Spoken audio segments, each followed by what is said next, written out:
എല്ലാ കൂട്ടുകാർക്കും പുതിയൊരു വീഡിയോയിലേക്ക് സ്വാഗതം. ഇന്ന് പെട്ടെന്ന് ഹെൽത്തി ആയിട്ടുള്ള ഡയറ്റുകാർക്കൊക്കെ പറ്റിയ ഒരു ഫ്രൈഡ് റൈസ് നമുക്ക് ഉണ്ടാക്കിയിട്ട് വന്നാലോ. അപ്പോൾ നമുക്ക് ഈ ചെറിയൊരു ഗ്ലാസ്സിന് 1 ഗ്ലാസ് അരിയാണ് എടുത്തേക്കുന്നത്. ഇതൊന്ന് വേവിച്ചെടുത്തിട്ട് വരാം. ഇവിടെ ഞങ്ങൾ 3 പേരേ ഉള്ളൂ, അതുകൊണ്ട് കുറച്ച് അരി മതി കേട്ടോ. അപ്പോൾ നമ്മൾ അടുപ്പിലേക്ക് വെച്ചിട്ടുണ്ട്. ഇനി ആവശ്യത്തിന് ഉപ്പിട്ട് കൊടുക്കാം. നമ്മൾ ഇതൊരു പകുതി വേവിച്ചെടുത്താൽ മതി കേട്ടോ. ഞാൻ ജീരകശാല റൈസാണ് എടുത്തേക്കുന്നത്. ഇനി നമുക്ക് ഒരു 1/2 ടീസ്പൂൺ എണ്ണയും കൂടെ ഒഴിച്ചു കൊടുക്കാം കേട്ടോ. നമ്മൾ ഒലിവ് ഓയിലാണ് എടുത്തേക്കുന്നത്.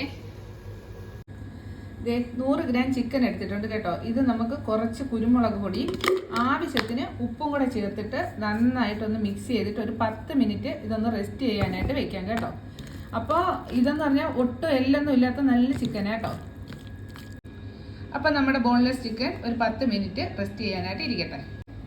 ഇതിൻ്റെ കൂടെ നമുക്ക് കഴിക്കാനായിട്ട് ചിക്കൻ ഫ്രൈ ആട്ടോ. അപ്പം അതിന് നമ്മൾ മസാലയൊക്കെ നന്നായിട്ട് അതിലേക്ക് പെരവി വെച്ചിട്ടുണ്ട്. അപ്പോൾ ഇത് നമുക്ക് എയർ ഫ്രയറിൽ നന്നായിട്ടൊന്ന് വറുത്തും എടുക്കാം.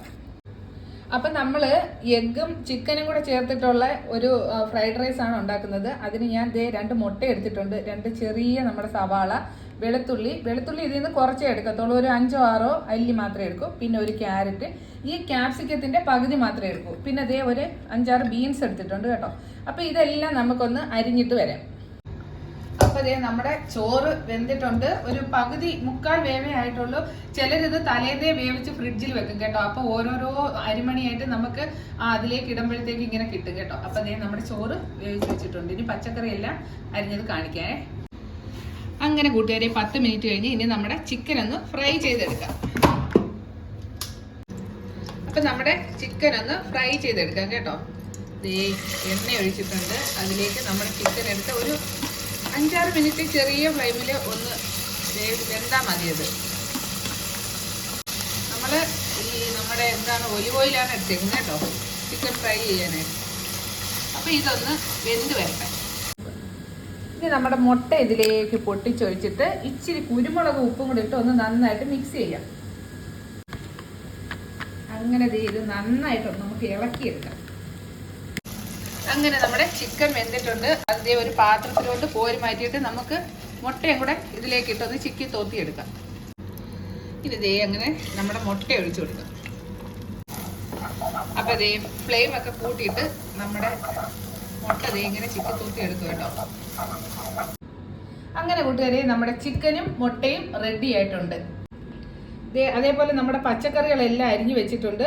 ബീൻസ്, ക്യാപ്സിക്കം, നമ്മുടെ വെളുത്തുള്ളി, സവാള, ക്യാരറ്റ്, പിന്നെ സ്പ്രിംഗ് ഒണിയൻ കിട്ടുവാണെങ്കിൽ അതും കൂടെ നല്ലതാ. അതിന്റെ ഫ്ലേവർ നമ്മുടെ ഇതിലേക്ക് ഇട്ട് കഴിഞ്ഞാൽ ഒരു പ്രത്യേക ടേസ്റ്റ് ആട്ടോ. എനിക്കിപ്പോൾ അതില്ലാത്തതുകൊണ്ട് ഞാനത് എടുക്കുന്നില്ല. അങ്ങനെ കൂട്ടുകാരെ ഒലിവ് ഓയിൽ ഒഴിച്ചിട്ടുണ്ട്. ഇനി നമുക്ക് ഒരു കഷ്ണം ബട്ടറും കൂടെ ഇതിലേക്ക് ഇട്ട് കൊടുക്കാം. അത് ഉരുകയാകട്ടെ. അപ്പം നമുക്ക് ഈ ഗാർലിക് ഇതിലേക്ക് ഇടാം. ഇനി നമുക്ക് ഇതിലേക്ക് സവാള ഇട്ട് കൊടുക്കാം. അങ്ങനെ സവാള ഇട്ട് കൊടുത്തു. ഇനി നമുക്ക് ക്യാരറ്റ് ഇട്ട് കൊടുക്കാം. ഇത് ഒരു 5 മിനിറ്റ് ഒന്ന് ചെറുതായിട്ട് വാടിയാൽ മതി കേട്ടോ. എന്താണെന്ന് വെച്ചാൽ ഇത് നന്നായിട്ട് അങ്ങ് വെന്ത് പോകണ്ടല്ലോ. ഇനി നമുക്ക് ക്യാപ്സിക്കം ഇട്ട് കൊടുക്കാം, ബീൻസ് ഇട്ട് കൊടുക്കാം. എന്നിട്ട് ഒരു 5 മിനിറ്റ് ഇതൊന്ന് ഇളക്കി കൊടുക്കാം കേട്ടോ. അപ്പം നേരത്തെ തന്നെ കുക്കറിൽ കുറച്ച് ഗ്രീൻ പീസ് വേവിച്ച് വെച്ചിട്ടുണ്ടായിരുന്നു കേട്ടോ. അപ്പം അതിൽക്കൂട്ടൻ അത് ഭയങ്കര ഇഷ്ടമാണ്. അതുകൊണ്ട് അതും കൂടെ നമുക്ക് കുറച്ച് ഇട്ട് കൊടുക്കാം. ഇതെല്ലാം കൂടെ നമുക്ക് ഒരു 5 മിനിറ്റ് ഒന്ന് ഇളക്കി കൊടുക്കാം. ഇതിലേക്ക് നമുക്ക് 1 ടീസ്പൂൺ സോയാ സോസ് ഒഴിച്ചു കൊടുക്കാം. അതേപോലെ നമുക്ക് 1 ടീസ്പൂൺ നമുക്കുള്ള ചില്ലിയുടെ സോസ് ഉണ്ടല്ലോ, അതും കൂടെ ഒഴിച്ചു കൊടുക്കാം. ഇനി ആവശ്യത്തിന് ഉപ്പും കൂടെ ഇട്ട് കൊടുക്കാം. അപ്പോൾ ഇനി നമുക്ക് ചിക്കനും മുട്ടയും കൂടെ ഇതിലേക്ക് ഇട്ട് കൊടുക്കാം. അങ്ങനെ നമ്മുടെ ചിക്കനും മുട്ടയും എല്ലാം ഇതിലേക്ക് ഇട്ട് കൊടുത്തു. ഇനി ഒന്നും കൂടെ ഒരു മിനിറ്റ് ഒന്ന് ഇളക്കിയിട്ട് നമുക്ക് റൈസ് ഇതിലേക്ക് ആഡ് ചെയ്യാം. അങ്ങനെ നമ്മുടെ റൈസ് ഇതിലേക്ക് ഇട്ട് കൊടുക്കണ്ട. ഓരോരോ ചോറായിട്ട് തന്നെ വീഴുന്നുണ്ട് കേട്ടോ. അപ്പം എല്ലാം ഇതിലേക്ക് ഇട്ട് കൊടുത്തിട്ട് ഒന്നും കൂടെ ഒന്ന് മിക്സ് ചെയ്തെടുക്കാം.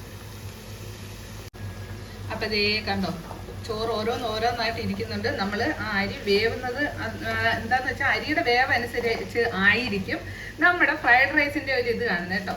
അപ്പം അരി ഞാനിതൊരു പകുതി വേവിച്ചിട്ട് അങ്ങ് ഊറ്റി വെച്ച്. ഇത് ജീരകശാല റൈസാ. അപ്പോൾ ബസ്മതി റൈസ് ആണെങ്കിൽ അതെങ്ങനെയാണെന്ന് വെച്ചാൽ അതുപോലെ അങ്ങ് വേവിച്ചാൽ മതി കേട്ടോ.